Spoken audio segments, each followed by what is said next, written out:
This is the Dodgers Postcast, your instant game reaction for the Los Angeles Dodgers, part of the Locked On Podcast Network. Your team every day.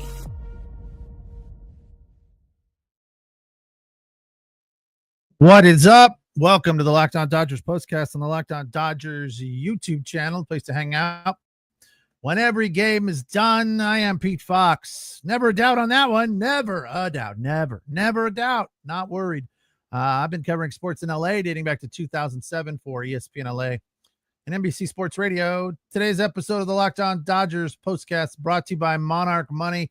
Take control of your finances with Monarch Money. Use the code LOCKEDONMLB at monarchmoney.com for 50% off your first year. 5-2 the final. Start off this 3-game set in the Queen City with a win. And now I'm hoping for a sweep. We need a freaking sweep. That's what the Dodgers need right now. I think that would help them kind of find some rhythm and momentum after the Boston series, which also started off good and then kind of fell apart for a variety of offensive reasons. And tonight we didn't have that, which is nice. Yamamoto dominant. Treinen not dominant. Trying to find his major league rhythm again. Shaky ninth inning. Walked Lux. Then a single from Stevenson. Benson with an RBI single. And then he walked to load the bases and got the old heave-ho from Doc at the perfect time. In comes Dreyer, 3 pitches, game over. So nice save there for Dreyer. Vesia again.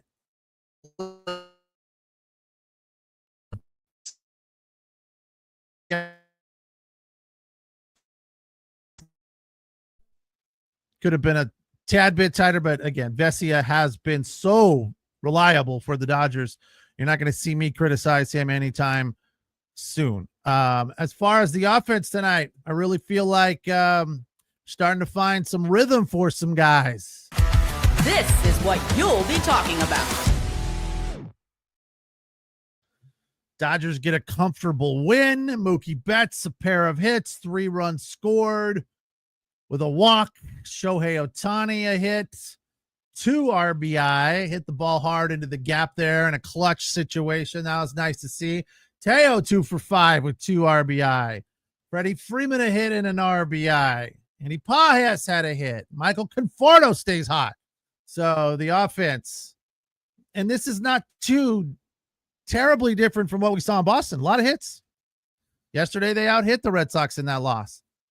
Couldn't get the runs across the plate. Today they did. So that's good to see. But it's also good to see that Conforto and Miggy Rojas staying hot. Guys that really, Miggy's been hot for quite a while, but Conforto, obviously, you know, we talked about him for a long time, is just really struggling. I mean, I can't count the amount of comments from you guys about how Conforto needs to go. He needs to be traded. He's a waste. I can't believe they went and acquired him, et cetera, et cetera. But he's continued to just turn things around, stay positive, and keep working hard. And he's been hitting the ball, cover off the ball lately. 282 batting average over the last month. And in a smaller sample size, the batting average is over 350. So he's been really, really good. And that's nice to see. Just swinging the bat. I love the story from Joe in the middle of the game as to what kind of helped him find his rhythm. And it was kind of the George Costanza theory from Seinfeld. If every instinct I have is wrong, then I'm just going to go against every natural instinct. And Conforto was doing that in the batter's box, in the cage or pregame, just trying all sorts of different things, adding a leg kick and gripping the bat different and changing his stance and just all sorts of things to kind of mix it up. And it kind of potentially freed something up in his swing and freed something up in between his ears, which was probably a bigger deal. So, he's always had a very nice swing, but it hasn't really produced anything until recently. So that's good. Mookie Betts just, started off the game red hot, led off with a double to left, good swing, got the foot down. The timing was tight. He was on it. And, I can see I'm assuming most of you can as well. You can pretty much tell when Mookie's off and he's dropping that back shoulder and uppercutting a little too much. So when he's on, the foot gets down at the right time, and it just seems like he sees the pitch a lot longer. So that's all good news for the Dodger offense. If Mookie's leading off with doubles and getting hits and scoring runs, and Shohei Ohtani has ducks on the pond when he comes up early in the game. Teo 2 for 5. Rumor has a comment about Mookie and Teo with the most hits with 2. Yamamoto 9 strikeouts. Good to see Blake Trinan back. Not really, but it is good to see him back, as we know he'll find it sooner before later. You could tell he was frustrated when he left. But yeah, reportedly in his rehab assignment in Oklahoma City was mowing people down.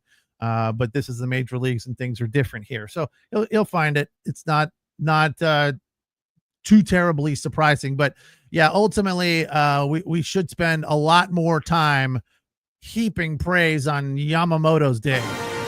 This is the Locked On Player of the Game.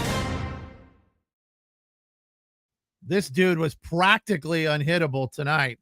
1 earned run on just 4 hits, 9 Ks. And the shocking stat of the day, first pitch strikes, 20 of 27. At one point, it was 20 of 24, which, according to the mathematician Joe Davis, is 90%. And that's unheard of. That's fantastic. And the other thing that he was doing tonight, in addition to first pitch strikes, just getting a ton of swings and misses, which is also something that he had an extremely high number of. I want to say tied his career best with the Dodgers with swings and misses tonight. So what was swinging strikes? Yamamoto had 21 versus 17 called strikes. So just had it all working. Was throwing like 7 pitches. That's unheard of. That is just absolutely ridiculous. And then one of his pitches was the splitter was doing different things, which is crazy. You know, usually when you get a pitch figured out, you hold the ball a certain way, you move your arm a certain way, and the ball does a certain thing. To hold the ball one way, and I don't know, maybe he did change the arm slot to make it go one way and then the other way. I 100% believe that it is planned. It wasn't, look at that one. That one came into a right-handed hitter, and that one came into a left-handed hitter. No, I'm sure whatever he did to that ball was planned, but it was wicked. I mean, unhittable, or as they said on the broadcast, dirty. I love that. Yeah, it was dirty. Again, Vesia looked good. Trinan did not, but no harm, no foul. And Jack Dreyer came in to save the day. But Yamamoto, player of the game. Time to reveal where the game was won or lost. It's the turning point. Shohei Ohtani in the 5th. Miggy led off with a double, and that was hot. That was nice because Miggy legged it out. He's not fast. Miggy's on the older side of things. And, he had to unhitch the trailer about halfway between first and second, but he did.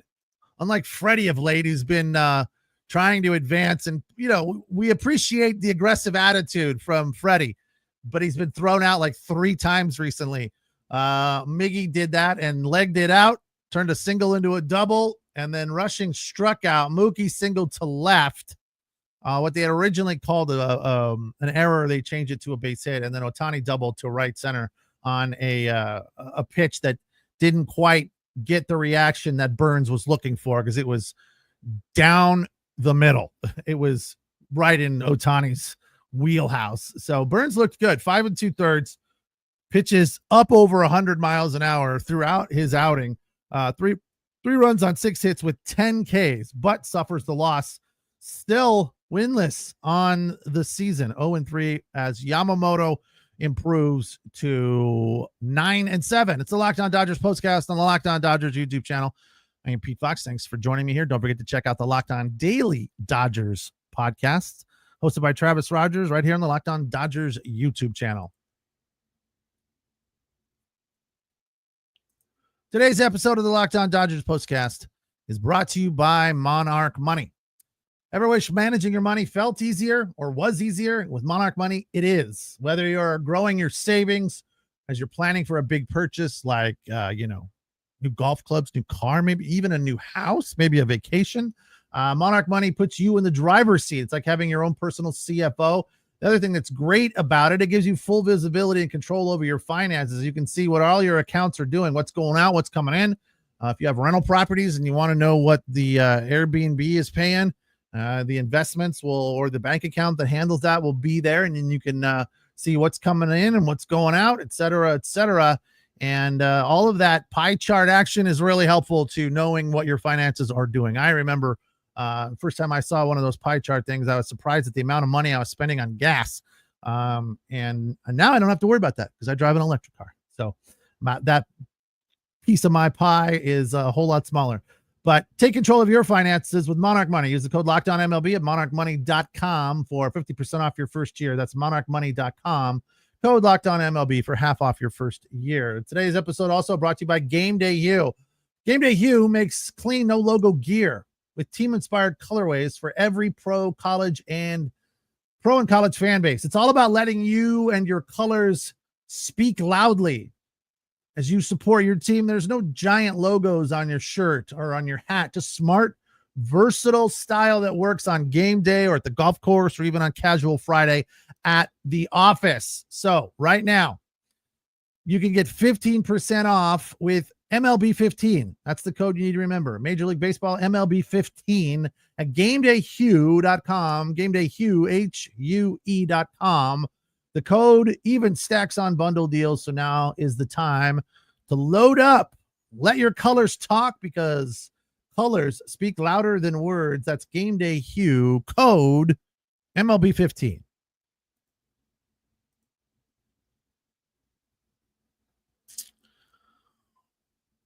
The Dodgers get a 5-2 win today over the Reds in Cincinnati. Comfortable win at Great American Ballpark, which the craziest red skies at night.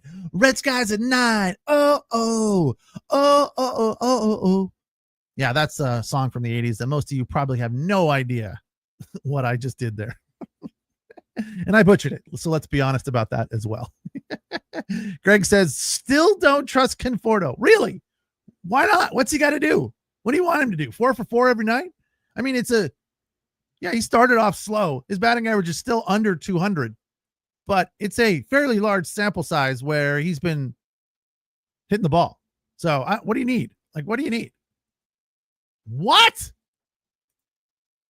Are you kidding me? Ryne Sandberg passed away? Oh, that's so tragic. He's pretty young. That's unfortunate. Oh, so sad. Too many deaths recently. I had a very close personal friend pass away yesterday who was my age, 56. I know you guys are surprised to hear that, but it's tragic. One of my oldest friends, one of the first guys I ever played baseball with in Little League. Gone way too soon. Way too soon. It's super sad. And Ryne Sandberg and Hulk Hogan and Ozzy and damn, coming in bunches. Crazy. Sad for all the younger ones. You know, Ozzy lived a full life. We can't feel like Ozzy's time was cut short. He lived a full life, as did the Hulk Hogan. Ryne Sandberg had a fantastic life too, but that's just too young, man. Crazy. Wow. Thanks for sharing that, guys. 65. Oh no. Jeff says he is 65. Is that how old Sandberg was? 65. Wow. It's unfortunate. Sorry to hear that, but thanks for sharing. All right, let's get back on track here and wrap this up. Dodgers with a 5-2 win. It's win number 62 for them. They're still over 500 on the road, 27-24. As far as where that leaves them in the standings, we haven't taken a look at the standings of late. Kind of just been keeping our head down and grinding as I felt like that's just kind of the best way to approach the way the Dodgers are playing right now. And they're going through a little bit of funk. And it's starting to turn around, and they're starting to get healthy. These starting pitchers are coming back, and then that's going to free up some of these dudes that have been starting to go into the bullpen and give those guys some rest. So it's all starting to line up, right? We need Max Muncy's right around the corner. Blake Snell is right around the corner. It's all looking positive for the Dodgers. But the lead in the West is still shrinking as they've won 4 of their last 10. Padres have won 5 of their last 10. So they're 4.5 back. Still pretty comfortable over the Giants at 7.5. So that's good. 62 wins, tied for most in the National League, tied for second in all of baseball with the Tigers, the Mets, Cubs, Brewers, Dodgers, all with 62 wins. Wow. It's pretty crazy. Blue Jays are the best team in baseball by 1 game with 63 wins. Yeah, cancer. Oh, that's tough for Ryan Sandberg. Rumor says never mentioned it on radio that Ryan Sandberg was battling cancer for the last 2 years. Battled it hard. If you got 2 extra years out of it, that's nice to see. So we get a win today, 5-2. Back at it tomorrow. Tyler Glasnow on the hill, coming off that 12 strikeout outing last time out when he was dominant. I love Joe Davis today. Tyler Glasnow pitching for the first time since he struck out 12. Or in other words, pitching for the first time since the last time he pitched. It seemed like Joe just didn't have a whole lot to say tonight. He spent far too much time talking about that red sky. Ultimately, it wasn't a terribly exciting, thrilling, frustrating game. It was just a confident win, which we need right now. We need those confident, boring, uninteresting wins where we're not terribly stressed, right? Glasnow will take on Nick Lodolo. Lodolo comes in with an 8-6 record and a 3.08 ERA. Glasnow 1-1 with a 2.75. First pitch a little after 4 here on the West Coast. And of course, we will be here to break it down for you when it is all over. It's the Locked On Dodgers postcast on the Locked On Dodgers YouTube channel. We look forward to tomorrow because, yes, Roy is correct. Glasnow has been good. It's been up there dominating. Let's just hope that he stays healthy. I know I shouldn't even speak it into existence. I did knock on a lot of wood when I said it. So Glasnow goes tomorrow, and Yamamoto went today and looked good. 100 pitches, says Craig. Strong. Yeah. Yamamoto was absolutely dialed. Let's take that positivity from today and roll it over to tomorrow, because the starting pitching through this road trip has been good. That has not been their issue, right? It's been offense, and we got some of that tonight, and that's good to see. 5-2 the final. We'll be back tomorrow. It's the Locked On Dodgers postcast on the Locked On Dodgers YouTube channel, the place to hang out when every game is done. Thanks for watching. Thanks for listening. And of course, as always, thanks for your comments. Take care. Have a good night.